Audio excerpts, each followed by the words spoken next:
નમસ્કાર વિદ્યાર્થી મિત્રો, આપ સૌનું ફરી એકવાર હાર્દિક સ્વાગત છે. Unit 2 read 1 unforgettable Walt Disney. વિદ્યાર્થી મિત્રો, ગયા સેશનમાં આપણે વાત કરીએ મુજબ વોલ્ટ ડિઝની અને રોય ડિઝની બંને સગા ભાઈઓ, તેમનું બાળપણનો સમય તેઓએ કેવી રીતે વિતાવ્યો તેની વાત કરી. અને રોય ડિઝનીએ આપણને યુનિટમાં એવું જણાવ્યું કે વોલ્ટ ડિઝની પહેલી વખત પાડોશીના ઘોડાનું સ્કેચ બનાવી અને એક નિકલ જેટલા મૂલ્યનું એ મૂડી કમાઈ છે અને એ એમના જીવનની પહેલી કમાણી હોય છે.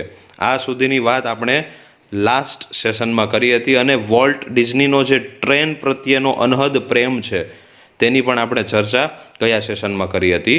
હવે યુનિટને આગળ વધારીએ. વિદ્યાર્થી મિત્રો, અહીં હી સ્ટડીડ કાર્ટૂનિંગ ઇન શિકાગો, એટલે કે વોલ્ટ ડિઝનીએ તેમનો કાર્ટૂન્સ બનાવવાનો અભ્યાસ એ શિકાગોમાં કર્યો હતો. એન્ડ ધેન અને પછી started a little animated cartoon company in Kansas city. વિદ્યાર્થી મિત્રો, તેઓએ આ કાર્ટૂનિંગનું સ્ટડી કરી અને પછી એક નાની એનિમેટેડ કાર્ટૂન કંપની તેમણે શરૂઆત કરી જે હતી કેન્સાસ સિટીમાં. That flop. વોલ્ટ ડિઝનીના નસીબ સારા નહીં હોય એટલે ફ્લોપ ગઈ. ફ્લોપ એટલે કે નિષ્ફળ જવું. વિદ્યાર્થી મિત્રો, તેમની પહેલી જ જે એનિમેટેડ કાર્ટૂન કંપની હતી એ નિષ્ફળ જાય છે. આગળ એક ડિફિકલ્ટ વર્ડ છે બિલોંગિંગ્સ. બિલોંગિંગ્સ એટલે ચીજ વસ્તુઓ. I was in Los Angeles when Walt just 21.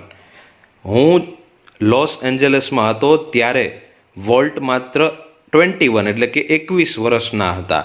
He decided to try his luck in Hollywood. વોલ્ટ ડિઝનીએ 21 વર્ષની ઉંમરે એવું નક્કી કર્યું કે તેમના નસીબને હોલિવૂડમાં અજમાવવાનું તેમણે નક્કી કર્યું. I met him at the station. I એટલે કોણ? Roy Disney. તેઓ એવું કહે છે કે હું તેમને સ્ટેશન ઉપર મળ્યો હતો.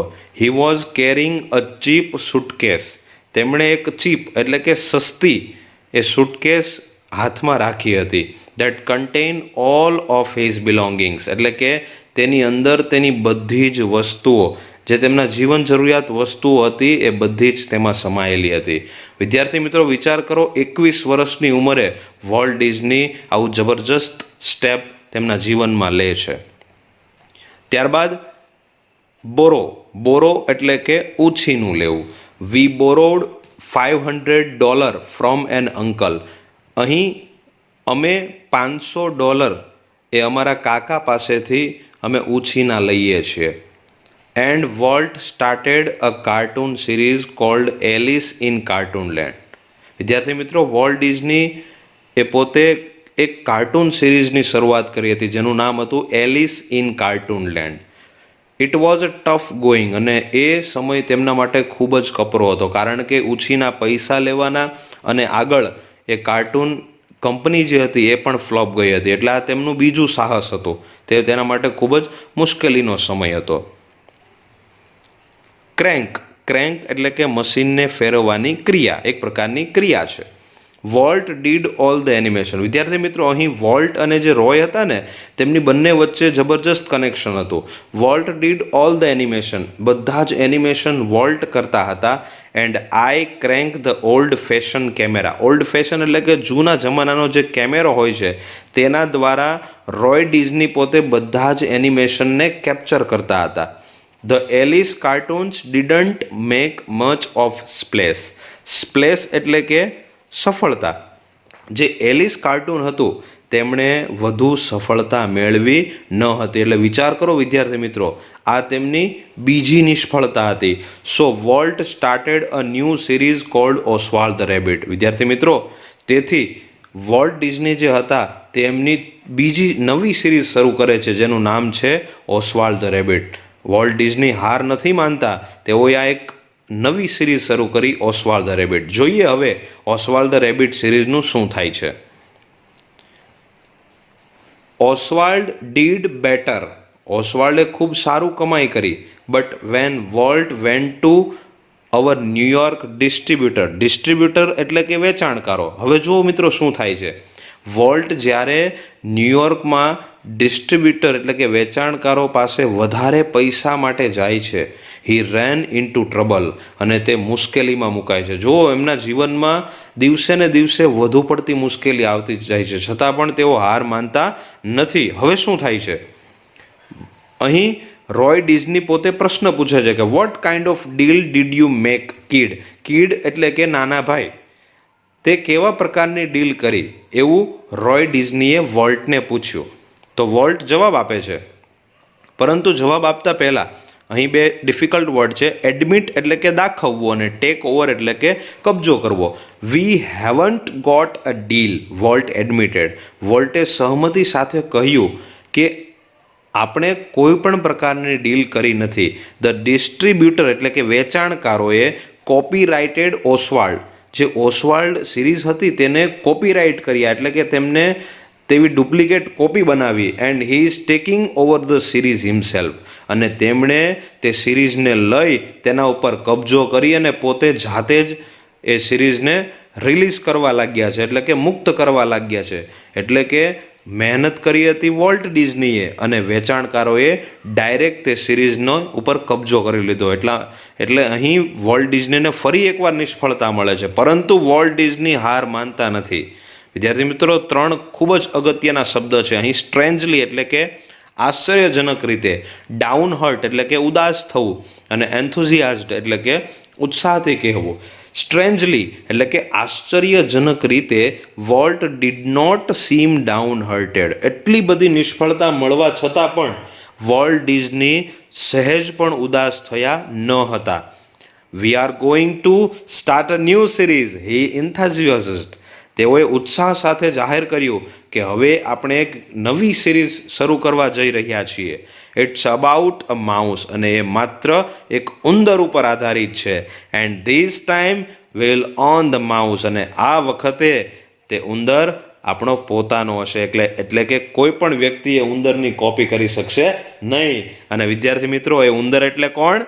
Mickey mouse. યસ, તમારો ફેવરિટ મિકી માઉસ.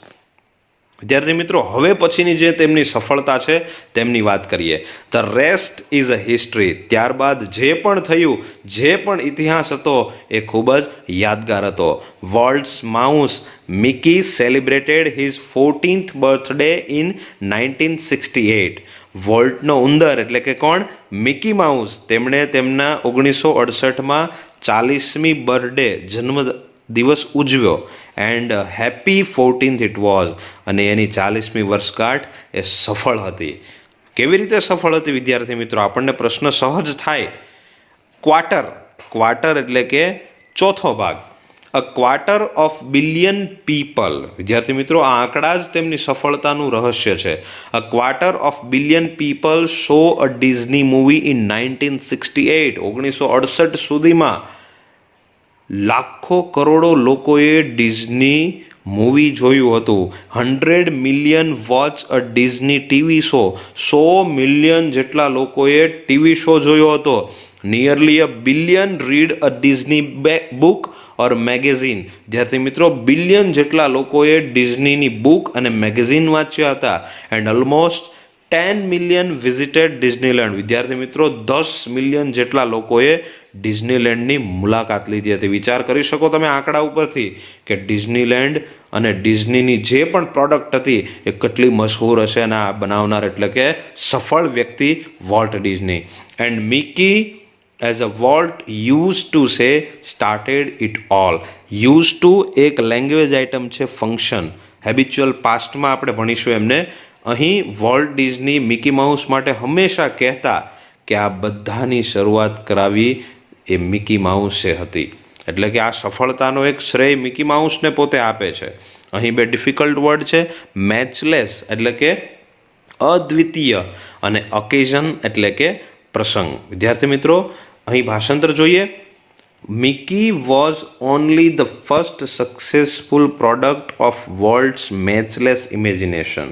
વિદ્યાર્થી મિત્રો, મિકી માઉસ એ વોલ્ટની અદ્વિતીય કલ્પનાઓ અને ability to make his dreams becomes reality. એટલે કે સપનાઓને રિયાલિટી એટલે કે વાસ્તવિક રૂપમાં ઢાળવાની એબિલિટી એટલે કે ક્ષમતાનું એ ફર્સ્ટ સક્સેસફુલ પ્રોડક્ટ હતી, એટલે કે પ્રથમ તેનું સર્જન હતું. એટલે કે મિકી માઉસ એ તેમના ઇમેજિનેશન પાવરથી બનેલું વ્યક્તિત્વ હતું. It was an ability he could turn on for any occasion, large or small. વિદ્યાર્થી મિત્રો, તેમની આ ક્ષમતા તેઓ કોઈ પણ નાની અથવા તો મોટી સ્થિતિ કે પ્રસંગમાં કાર્યરત કરી શકતા. એટલે કે વોલ્ટ ડિઝનીની જે વિચારવાની જે શક્તિ હતી એ ખૂબ જ અદ્ભુત હતી. કોઈ પણ નાની બાબતને તેઓ વિચાર શક્તિથી ખૂબ જ મોટી એવો પ્રસંગ બનાવી દેતા હતા. આ હતી વોલ્ટ ડિઝનીની વિચારવાની તાકાત. હવે ખૂબ જ એક ઇન્ટરેસ્ટિંગ જે ઇવેન્ટ હોય છે, ઘટના હોય છે, એ અહીં રોય ડિઝની રજૂ કરે છે. વિદ્યાર્થી મિત્રો, મિસેલ્સ એટલે એક રોગ છે, શીતળાનો રોગ. અહીં એક પર્સનલી એક વાત રોય ડિઝની કરે છે. વન્સ એકવાર when my son Roy Edward had the measles. Roy Edward એ કોનો દીકરો હોય છે? રોય ડિઝનીનો. અહીં એવું કહે છે, એકવાર મારા દીકરાને શીતળાનો રોગ થયો હતો. વોલ્ટ કેમ, ત્યારે વોલ્ટ આવ્યા હતા. And told him the story of Pinocchio. અને તેઓએ જે રોય હતો તેમને પિનાકીઓની સ્ટોરી કહી હતી, which he was making at the time. અને એ સિરીઝ તેઓ એ સમયે બનાવી રહ્યા હતા. એ સ્ટોરી કોને કીધી? તો કે રોય એડવર્ડને, તેમના ભત્રીજાને. કોણે કીધી?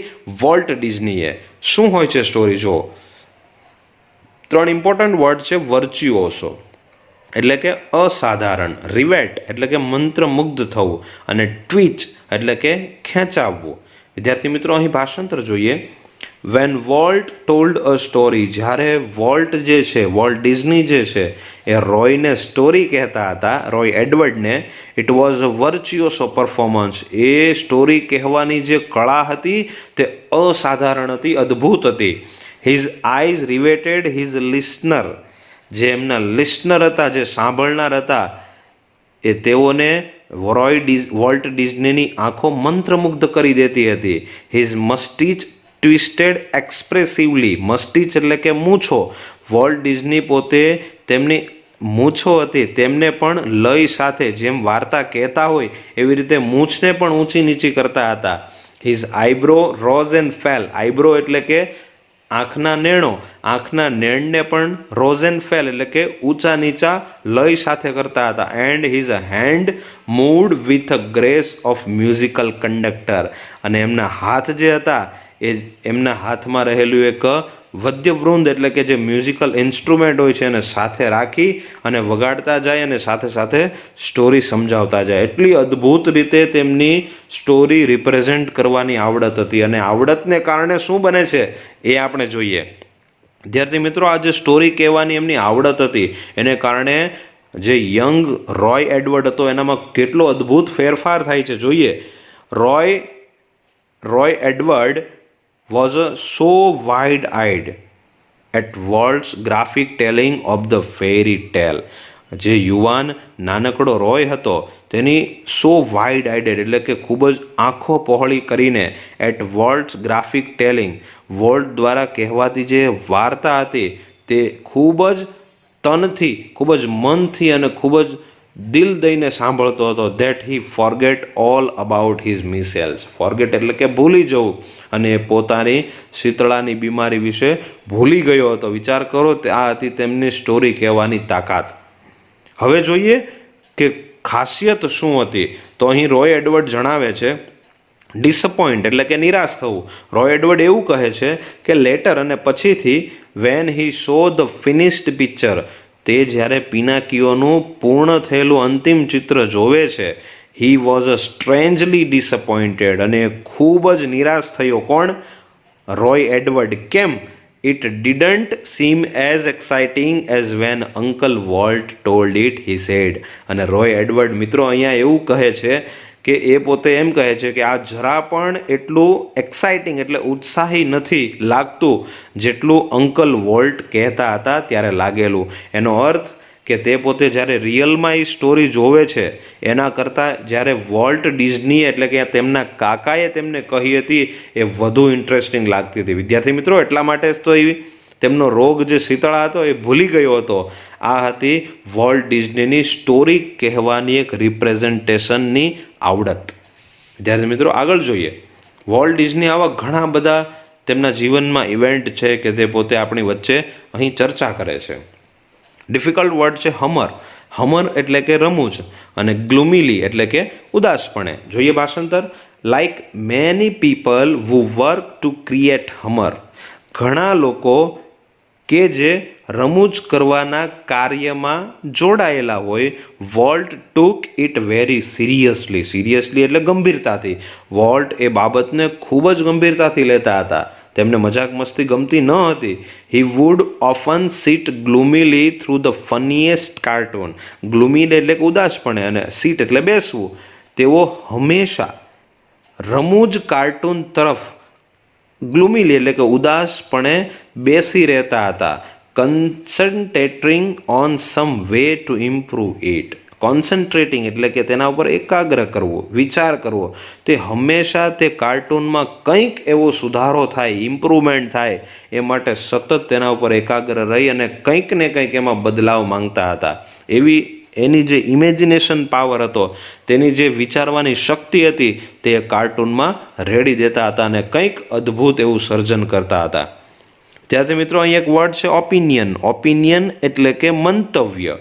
આગળ ભાષાંતર જોઈએ. Volt valued the opinions of those working with him. Volt valued એટલે કે કદર કરવી. વોલ્ટ જે છે એ તેમની સાથે કામ કરતા બધા લોકોના મંતવ્યની કદર કરતા હતા. પરંતુ the final judgment was always unquestionably his. અને પરંતુ જેનો આખરી નિર્ણય હોય છે એ હંમેશા તે પોતે જાતે જ લેતા. તેમાં કોઈ પણ વ્યક્તિ તેને પ્રશ્ન કરી શકે નહીં. એ દરેક ડિસિઝન જે હોય છે, જજમેન્ટ જે હોય છે, એ પોતે અંતે જાતે લેતા હતા. ઓપિનિયન્સ બધાના લેતા, પરંતુ નિર્ણય એ પોતે હંમેશા જાતે લેતા હતા. આ હતા વોલ્ટ ડિઝનીનો ડિસિઝન પાવર. અહીંયા વર્ડ છે ઇવિડન્ટ એટલે કે સ્પષ્ટ રીતે, અને ડિસપ્લેઝર એટલે કે નાખુશ, નાપસંદ. ભાષાંતર જોઈએ. વન્સ એકવાર, after viewing a new cartoon with a evident displeasure. એક વખત કોઈ એક નવી બનેલી કાર્ટૂન મૂવીને જોયા બાદ દેખીતી રીતે જ તેને નાપસંદ કરતા, we called for comments from a group of our people. વોલ્ટે અમારા લોકોને, એક સમૂહને પોતાને તે બાબતે ટિપ્પણી આપવા આહ્વાન કર્યું. એટલે કે જ્યારે એક પ્રકારે તેને ન ગમતી કાર્ટૂન સિરીઝની મૂવી જોવે છે, ત્યારે બધાને કહ્યું કે તમે આ કાર્ટૂન સિરીઝ વિશે શું કહો છો. ત્યારે બધા લોકો શું જવાબ આપે છે જોઈએ. વોલ્ટ ડિઝની બધાની પરીક્ષા પણ લેતા હતા આવી રીતે. ઇકો એટલે કે પડઘો પડવો. ક્રિટિસિઝમ એટલે આલોચના કરવી, અને સ્નેપ એટલે કે કડકાઈથી બોલવું. વિદ્યાર્થી મિત્રો, અહીં વોલ્ટ ડિઝની જોજો તમે. One after another they spoke up. એક પછી એક સ્પોક અપ એટલે કે સ્પીકનું વીટું છે, બોલવું. એક પછી એક લોકો બોલતા ગયા. All echoing Walt's criticism. ત્યાં બેઠા હતા એ દરેકનો પડઘા જે હતા એ વોલ્ટની આલોચના કરતા હતા. એવી જ વાતો સૌ કરતા હતા. I can get rubber stamp that say yes, Walt he snap. અને વિદ્યાર્થી મિત્રો, વોલ્ટ જે હતા એ કડકાઈથી બોલી જતા હતા. શું બોલતા હતા? તેમણે અચાનક એવું કહી દીધું કે હા વોલ્ટ કહેતા રબર સ્ટેમ્પ તેઓ છપાવી કાઢે. એટલે કે કોઈ પણ વ્યક્તિ જ્યારે ક્રિટિસિઝમ કરતા હોય, આલોચના કરતા હોય, ત્યારે વોલ્ટ ડિઝની પોતે અંતિમ નિર્ણય લઈ અને કહે કે રબર સ્ટેમ્પ. રબર સ્ટેમ્પ એટલે કે ફાઇનલ ઇમ્પ્રુવમેન્ટ, ફાઇનલ જ્યારે અપ્રૂવમેન્ટ કરવામાં આવે, કોઈ પણ બાબતને ફાઇનલ ટચિંગ આપવામાં આવે, ત્યારે જે પ્રોસિજર કરવામાં આવે તેને કહીશું રબર સ્ટેમ્પ. હવે જો વિદ્યાર્થી મિત્રો શું બને છે, અહીં 3 સ્પેલિંગ છે. વ્હીલ એટલે કે આગળ વધવું, ડિસેન્ટ એટલે કે વિરોધી, અને ગ્રીન એટલે કે વિશાળ સ્મિત. ભાષાંતર જોઈએ. Then he wheeled and asked the projectionist what he thought. અને પછી તેઓ વ્હીલ્ડ એટલે કે આગળ વધ્યા, એન્ડ આસ્ક્ડ ધ પ્રોજેક્ટનાલિસ્ટ એટલે કે પ્રોજેક્ટનિસ્ટ જે હતો તેમને પૂછ્યું કે વોટ હી થોટ, તેમના વિશે શું તમે વિચારો છો, એવું પૂછ્યું. The man sense that decent was in order. અને પ્રોજેક્ટનાલિસ્ટ જાણે વોલ્ટનો અણગમો, સેન્સ એટલે કે પારખી જવું, પારખી જતો હોય તેમ તેણે જાહેર કર્યું અને કહ્યું કે I think you all are wrong. તમે બધા જ સંપૂર્ણપણે ખોટા છો. Volt was just green. Volt માત્ર વિશાળ સ્મિત સાથે એવું બોલે છે કે you stick to your projector he suggested. અને પોતે સલાહ આપતા એવું કહે છે, સ્ટીક એટલે કે ચોંટી રહેવું, વળગી રહેવું. તમે તમારા પ્રોજેક્ટર સાથે વળગી રહો, મને પૂછવા નહીં આવતા. એટલે કે વોલ્ટ ડિઝની જે અંતિમ નિર્ણય હોય છે એ પોતે હર હંમેશ પોતાની જાતે લેતા હોય છે. વિદ્યાર્થી મિત્રો, આવા ઘણા બધા ઉતર ચઢાવ વોલ્ટ ડિઝનીની લાઈફમાં આવવાના છે અને હજુ પણ આવશે. તે બધી જ ચર્ચા આપણે હવે નેક્સ્ટ સેશનમાં કરીશું.